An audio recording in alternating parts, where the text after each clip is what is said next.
Cette semaine, Shai Gilgeous-Alexander a reçu son deuxième trophée de MVP consécutif. Il est quand même en passe de faire du Michael Jordan dans le texte, Erwan. Nous sommes avec Tom Vaillant, golfeur professionnel et ami de la First Team, bien sûr, et qui est avec nous overseas, on va le dire comme ça. Grand fan de basket, Tom, bien sûr, en plus d'être golfeur. Tu vas être le premier à ouvrir là-dessus.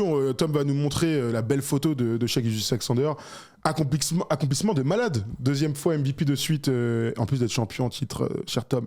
C'est Shai. Ouais, accomplissement de fou. Après, c'est mérité pour moi. Meilleur joueur de la meilleure équipe de la conférence la plus dure.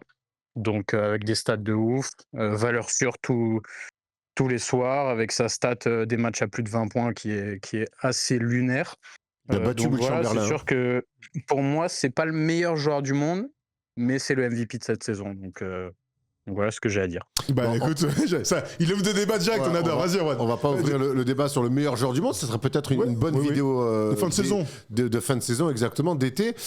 Moi, j'aurais voté encore Jokic, mais je suis dans ma logique de triple-double, mais j'ai l'impression que, et c'est une évolution aussi du jeu, aujourd'hui, peut-être faire une saison triple-double n'a plus la même valeur aux yeux des gens. Après, le bilan collectif aussi est certainement pris en compte, mais c'est vrai que ça fait quand même 2 saisons, et je peux pas m'empêcher de voir ce deuxième titre de MVP pour Shai, c'est aussi cette saison-là, cette nouvelle domination, mais que c'est lié à tout ce qu'il a fait la saison dernière encore.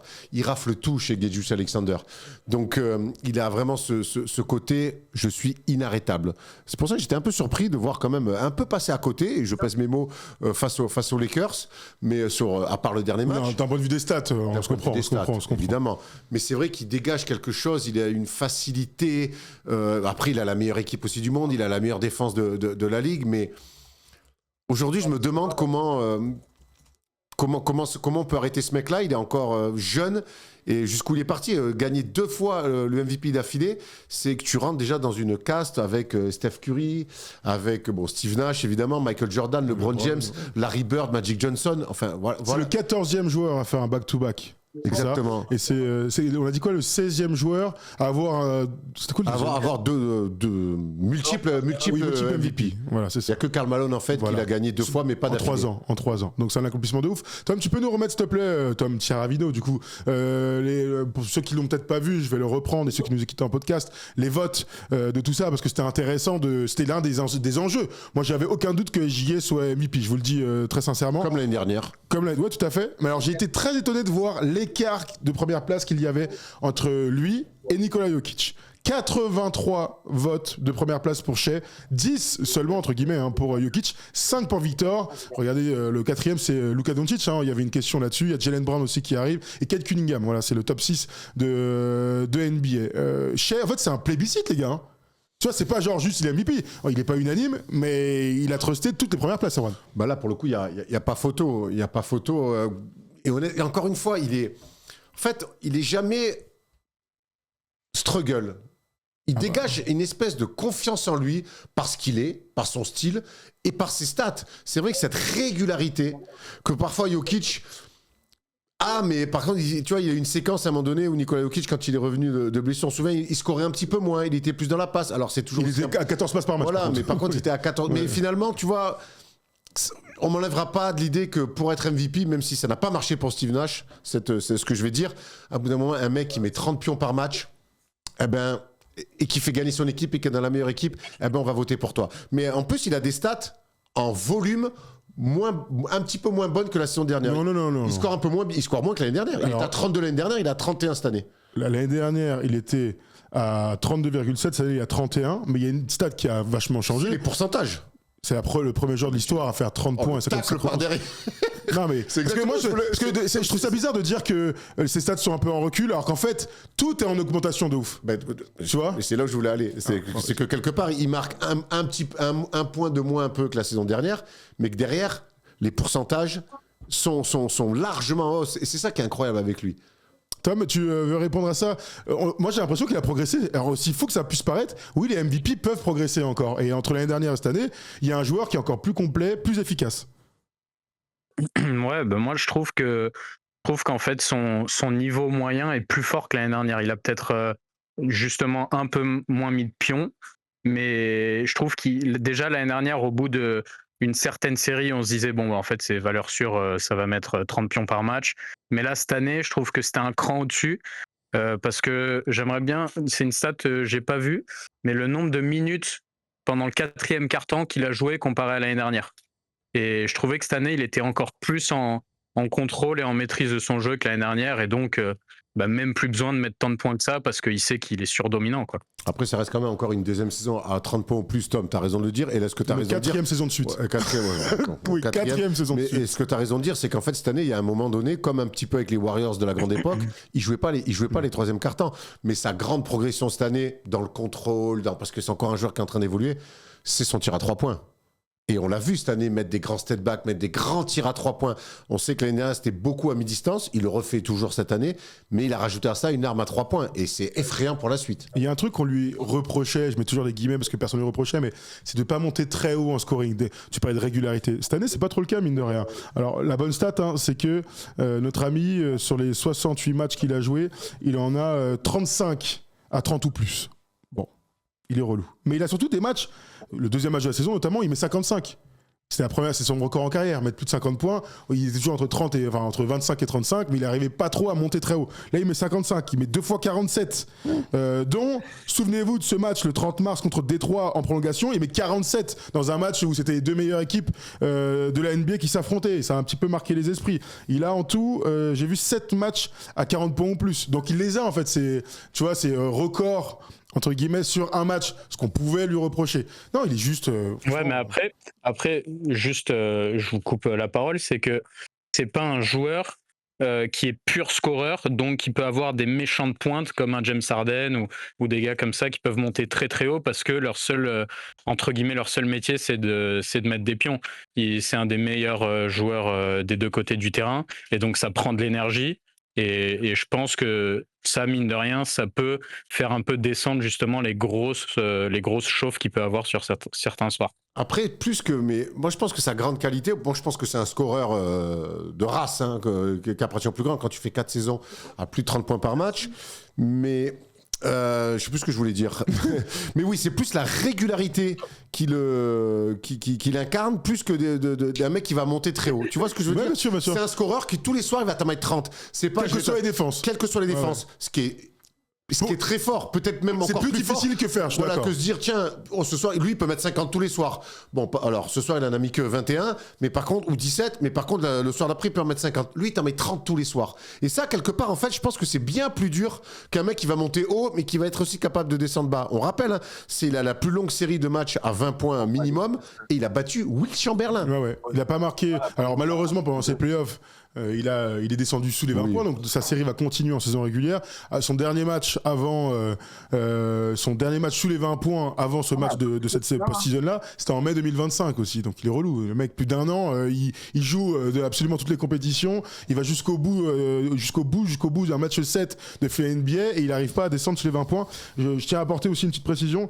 Disons que sa moyenne de points a un peu baissé parce que sur les 4 derniers matchs, il fait 28, 20, 25, 20. Et vous vous souvenez, il croquait un peu pour arriver au 20 là. Comme s'il était un peu en bout de course. C'est un peu... Alors, flingué, c'est un grand mot, mais il fait 2 matchs à 20 points. Donc pour lui, du coup, ça enlève un petit peu de points. On a dit qu'il scorait un petit peu moins que la saison dernière. Il y a combien d'écart? Il y a 1, je sais pas, il était à 32,7, il est à 33,1. Donc 1,6. Oh la honte. Oh là là, ouais, ça va. Jalen Duren en rêve. Voilà. Et le temps de jeu? Le temps de jeu est passé de 34 l'année dernière, 34,2 à 33,2. Donc il joue moins. Donc en fait, à la minute, il marque quasiment. L'année dernière, il était à 52% au tir. De toute façon, en carrière, il a plus de 50%, ce qui est fou pour en arrière. C'était des stats à Tony Parker. Vous vous souvenez, Tony, on en parlait tout le temps. Là, cette année, il est quand même à 55% au tir, 38% à 3 points et 88% même au lancer franc. Donc j'espère pour lui qu'il fera 50-40-90. Sinon, c'est un joueur qui n'ira pas au Hall of Fame. Voilà, c'était la tech du soir.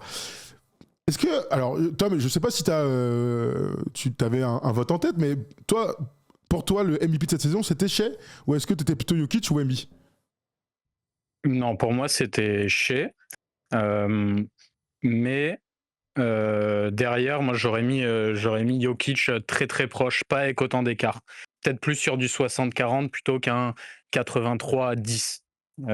Parce que pour moi, en termes dans le collectif, si on enlève Shai et on enlève Jokic, je pense qu'il y a une plus grosse baisse de niveau chez les Nuggets que chez OKC. Moi, je suis un peu surpris. Honnêtement, de toute façon, il n'y a pas de vol, comme certains, des fois, on aime à dire. Là, honnêtement, chez les MVP, qu'est-ce que tu vas dire? Moi, je trouve qu'on banalise un petit peu ce que fait Nikola Jokic. Alors, les experts de ce sport, et Dieu sait qu'il y en a, nous expliqueront que défensivement, c'est un petit peu un poids mort. Et on l'a vu en play-off, malgré tout. Mais je reste persuadé que d'être aussi fort scoreur, aussi fort passeur, aussi fort rebondeur dans une équipe, dans ce basket moderne, en étant pivot, c'est une performance qu'on ne reverra pas de sitôt. Et je ne sais pas si Nikola Jokic va être capable d'enchaîner une 3e saison en triple-double. Et ce qui m'embête un peu, c'est que j'aurais assisté à 2 saisons d'un pivot qui fait 2 saisons d'affilée en triple-double. Ça n'a jamais été fait dans l'histoire par un pivot. Et que finalement, il n'aura jamais été MVP. Voilà. C'est le petit truc qui me dit « Ah !» Moi, ta théorie se tiendrait s'il n'était pas déjà 3 fois MVP. Je trouve que ça change tout dans la narrative. Si Jokic il sort les 6 dernières années, il n'est pas MVP, il fait 2 saisons un triple-double, il n'est pas MVP, il fait wow, la faute de goût. En fait, il est déjà 3 fois MVP, donc on dira dans l'histoire, il était 3 fois MVP, ou plus peut-être dans l'histoire, enfin dans le futur, et il était en triple-double. Et finalement, ça va pas changer grand-chose. Nous, ce qu'on veut, c'est qu'il a le titre. Au bout d'un moment, on s'en fout du reste. Ouais, mais tu vois, là, on fait une vidéo sur le MVP. Je sais. Mais l'année dernière, par exemple, tu vois, je suis allé regarder. Chez 71 première place, Jokic 29. En fait, dans l'esprit des gens, ouais. Oui. En fait, dans l'esprit des gens, et moi je suis vraiment d'accord là-dessus, des votants plutôt, le fait d'avoir une équipe qui est bien meilleure que celle de Denver côté Shea, en fait, fait qu'il y a un écart plus que leur stat individuel. Ouais, souviens-toi, comme quoi après et c'est normal quelque part parce qu'on s'est habitué. Quand je dis on banalise, c'est pas une critique, c'est la réalité. Quand Westbrook il fait une saison en triple-double, on dit waouh, mais c'est incroyable.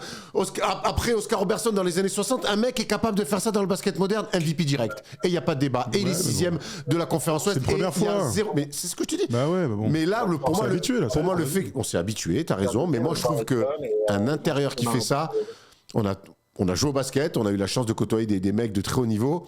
Ouais, mais regarde, si Westbrook avait déjà été 3 fois MVP avant la saison 2016-2017, je pense qu'il l'aurait pas eu.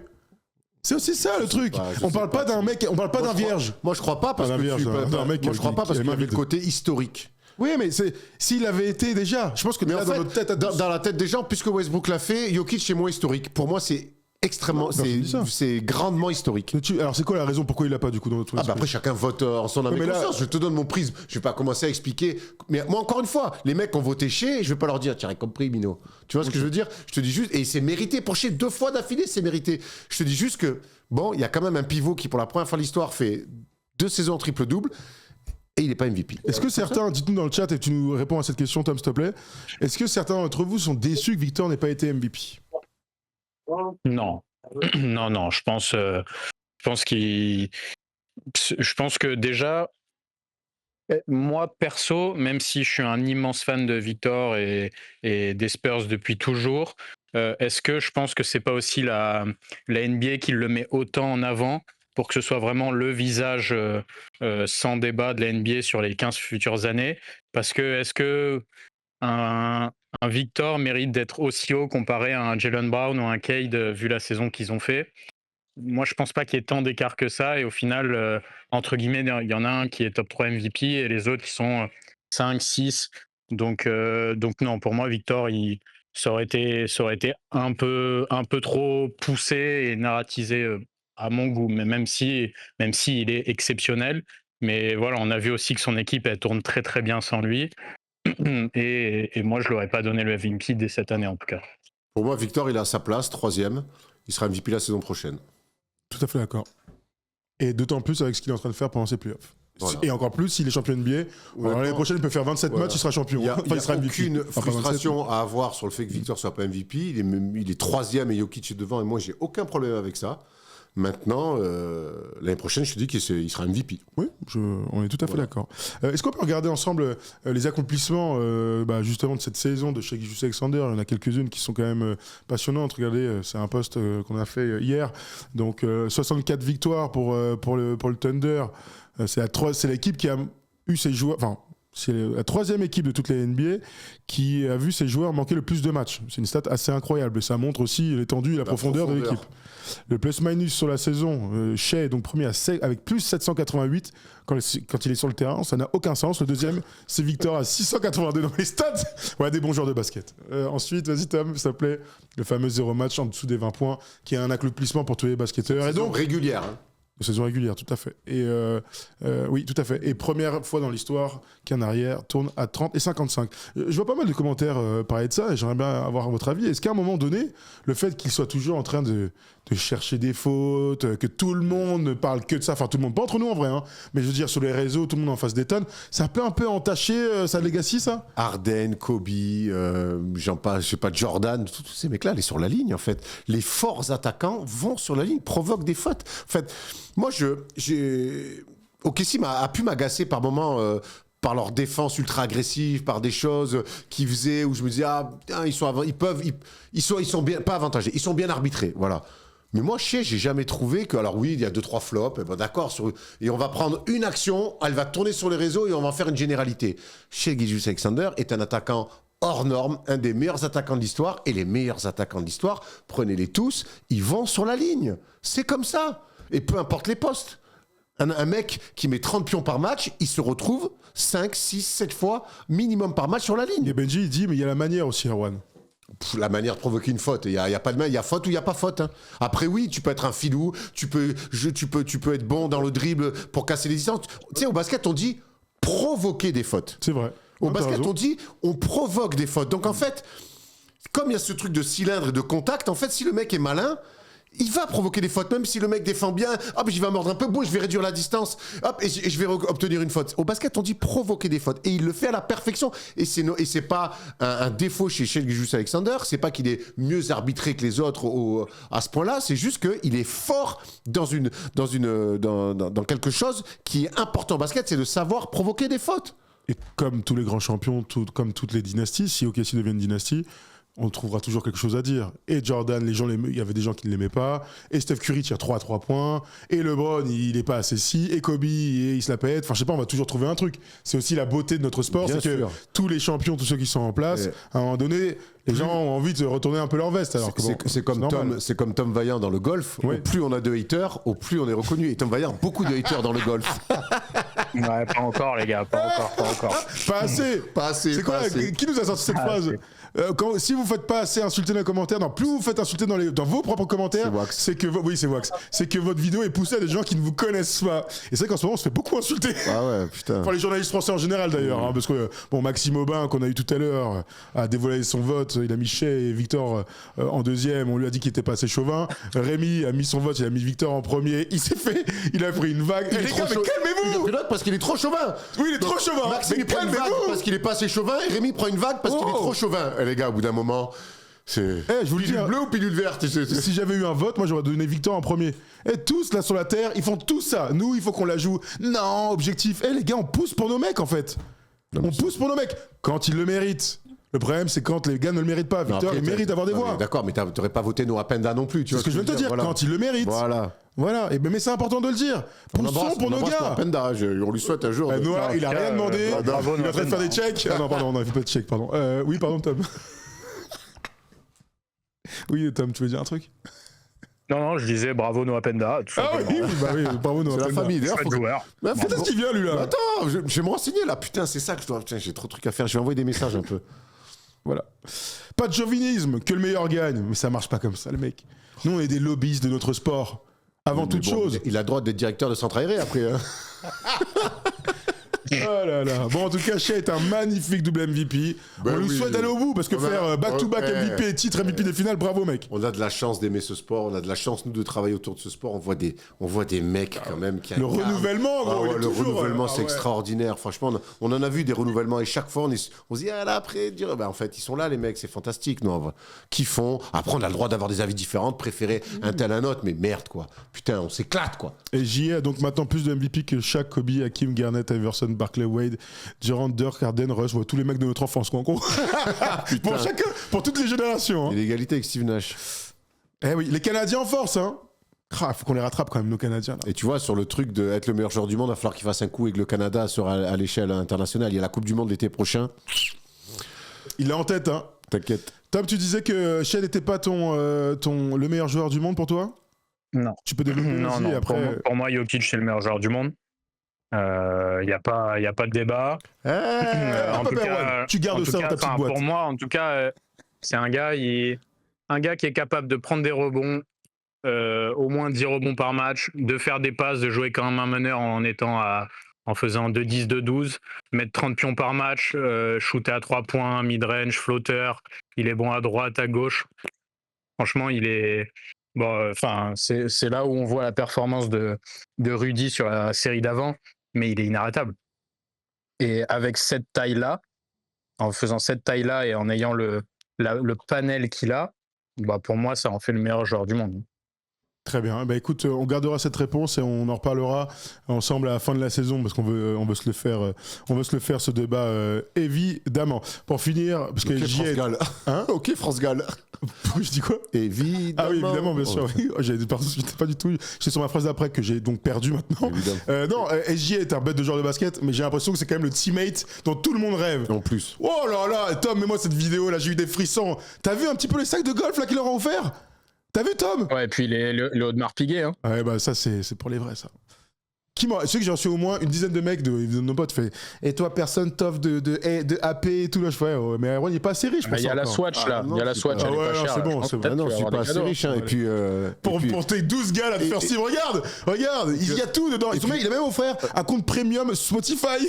Et puis entre nous deux, celui qui a des Rolex, c'est pas moi. Ouais, mais bon, là, regarde, il y a un beau trench Burberry là. Putain, mais vas-y, régale-moi, Erwan, tu dors. C'est ça qu'on veut quand t'as un truc à célébrer, regarde. Je vais dans les quartiers nord et reprendre ma première activité. Ah bah écoute, il faut bien ce qu'il faut. Regarde-moi. Bon, Tom, on fait un truc. Quand tu vas chercher ta première victoire sur le DP World Tour, pense à nous. Pense à nous. Avec un beau plaisir. cadeau. Voilà. Moi, en Audemars Piguet, je me contenterai de la collab avec Swatch. Avec Swatch. Ouais, c'est même pas une montre. Je sais que c'est même pas une montre. C'est un collier, frère. Va. Ah, c'est bon. Bon, merci Tom de nous avoir appelé. C'était un plaisir. Tu repasses nous voir quand avec tu veux. Avec plaisir, les gars. Parce que la dernière fois, je t'ai croisé 1 minute 15. Oui, c'est vrai. Ouais.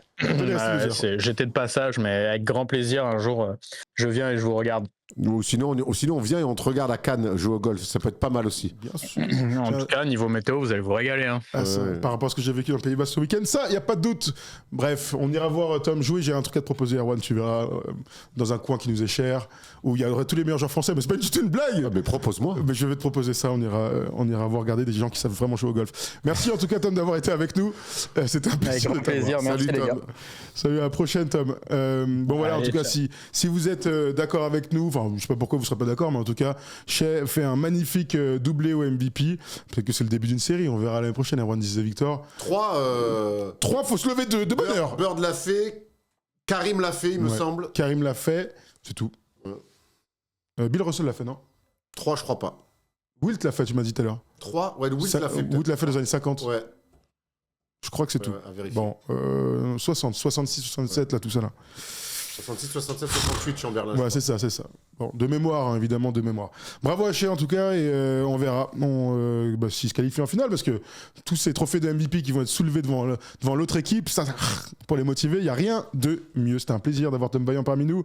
Comme quoi, voilà, on croise absolument tous nos. On est là, nous. Trucs. Tu connais, on est dans le game. Le monde, on ouvre le monde, on croise les genres, c'est ça qu'on est. Tout à fait. On est dans l'amour avant tout. Putain, merde, quoi. Chier, quoi. Allez. Ce mec, il craque. On s'arrête là-dessus, c'est la fin de la vidéo, j'essaie de la faire, mais Erwan ne veut pas. Pardon.